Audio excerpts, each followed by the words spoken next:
Guys, beta mau cerita tentang beta punya pengalaman pertama di Nalca atau tempat beta ditempatkan.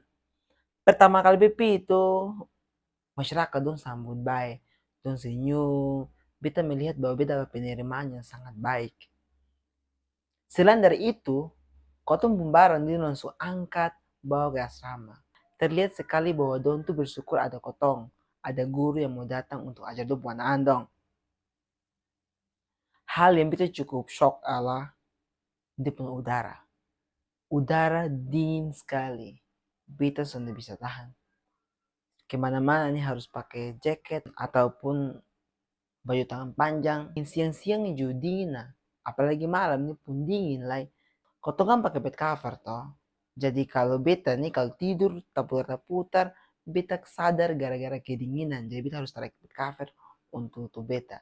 Apalagi pagi hampir siang tuh kebangunan karena kedinginan sekalipun sudah dalam bed cover nih. Selain dari itu juga belum tabalah karena biasa dingin toh. Jadi kayak kau tubuh-tubuh ini sudah biasa tuh jadi kayak shock begitu dengan hal-hal baru. Tapi berjalan waktu nih kita enjoy dengan keadaannya ada. Bahkan sampai sekarang nih kita pengen hidup di tempat yang lebih dingin karena itu kayak lebih segar sah begitu dan juga adem begitu. Beta mau cerita tentang beta waktu pertama masuk sekolah. Jadi di kotong mau sekolah tuh kotong sudah langsung masuk dengan anak sama-sama. Kotong harus duluan, kotong training dan juga kotong hias kelas begitu. Dan beta dipilih menjadi guru subjek.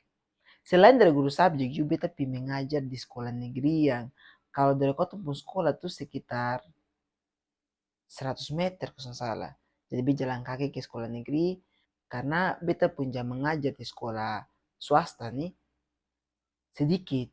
Jadi beta perlu bantu di sekolah negeri yang dekat. Ketika beta masuk sekolah negeri ini anak-anak banyak sekali. Dong senang masuk. Satu sekolah tuh ada kelas 1 sampai kelas 6 dan juga SMP itu hanya satu guru saja yang mengajar. Bosan bayangkan, bagaimana anak-anak begitu banyak tuh hanya satu guru saja yang mengajar. Dan waktu itu beta minta ngajar kelas kecil, yaitu kelas 1 dan kelas 2 karena dong gabung. Selain dari itu juga beta perlu ngajar di sekolah swasta yang mana sekolah yayasan tuh. Waktu itu beta ingat beta mengajar agama sama PI atau olahraga. Mengajar di pelajaran tuh beta senang karena beta nih orangnya kayak aktif toh. Jadi kalau berhubungan dengan PI atau gerak-gerak begitu itu satu hal yang menyenangkan untuk beta. Dan juga agama juga karena berhubungan dengan spiritual toh. Jadi beta rasa itu penting dan beta enjoy dengan hal itu. Setelah 2 bulan begini, kotong harus menghadapi momen sedih. Karena kotong dengar-dengar ada satu guru yang akan dipindahkan ke tempat lain. Waktu itu, entah kenapa ya, kayak rasa sedih sekali. Apalagi waktu itu kan dia itu kotong pertama angkatan juto, jadi kotong baru dapat penempatan tuh. Kotong datang sama-sama, tapi dia yang pergi duluan. Itu tuh kayak ada suatu hal yang hilang begitu, dan kotong sedih sekali. Dari situ bisa sadar bahwa ternyata di pedalaman tuh kotong punya kesatuan atau persatuan dengan teman-teman lain tuh sangat kuat. Sehingga kalau ada yang pergi itu kotong merasa kehilangan begitu. Sebelumnya gurunya itu pergi, beta diminta untuk jadi gurunya. Dan guru itu ngajar apa? Ngajar TK. TK tuh kalau di pedalaman tuh dong bahasa Indonesia susah. Yang dong tahu cuma bahasa daerah. Bagaimana mengajar anak-anak begitu. Oh. Ya, tapi beta ikuti sah. Dan berpikir, beta tahu bantu dong ke mana. Dan menurut beta hal yang paling efektif adalah belajar dong pun bahasa. Ya, sekalipun yang instruksi-instruksi yang singkat sah.